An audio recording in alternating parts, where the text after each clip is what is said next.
ذرا آنکھیں بند کریں، سوچیں وہ وقت جب نبی اس دنیا سے پردہ فرما چکے تھے، مدینہ میں خاموشی تھی، اور اسلام کے دشمن یہ سمجھ بیٹھے تھے کہ اب دین کمزور ہو گیا ہے۔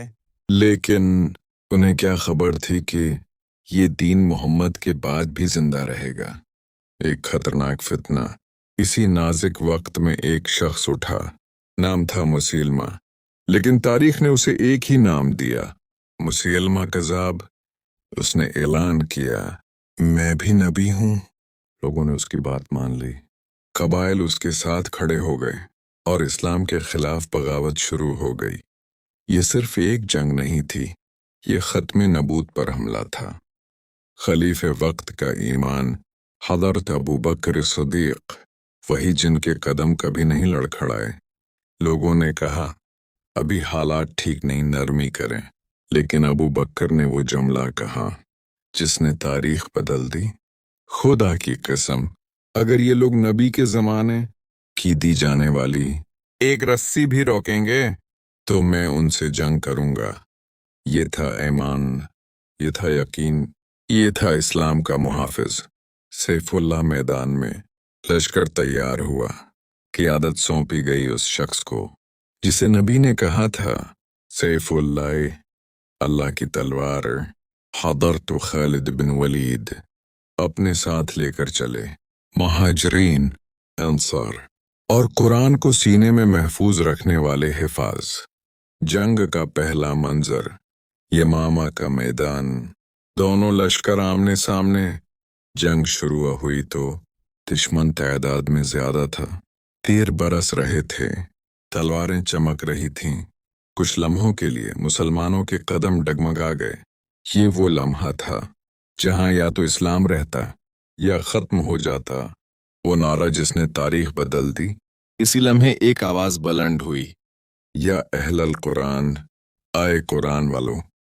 یہ سنتے ہی حفاظ قرآن آگے بڑھے۔ کسی نے کفن باندھا، کسی نے کہا، آج فیصلہ ہو جائے گا۔ یہ لوگ جانتے تھے، اگر ہم پیچھے ہٹے تو قرآن خطرے میں پڑ جائے گا۔ باغی موت، مسیلمہ اپنے ساتھیوں سمیت ایک باغ میں چھپ گیا۔ اونچی دیواریں، مضبوط دروازے، یہ باغ بن گیا حدیقی الموت، باغ موت۔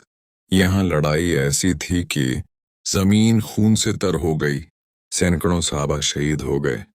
انتیشنٹ، انجام باطل۔ اسی باغ میں ایک نیزہ فضا میں اڑا۔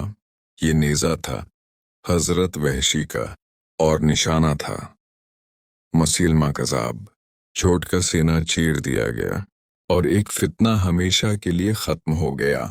ہائپتر، مگر آنسوؤں کے ساتھ مسلمان جیت گئے، لیکن قیمت بہت بڑی تھی۔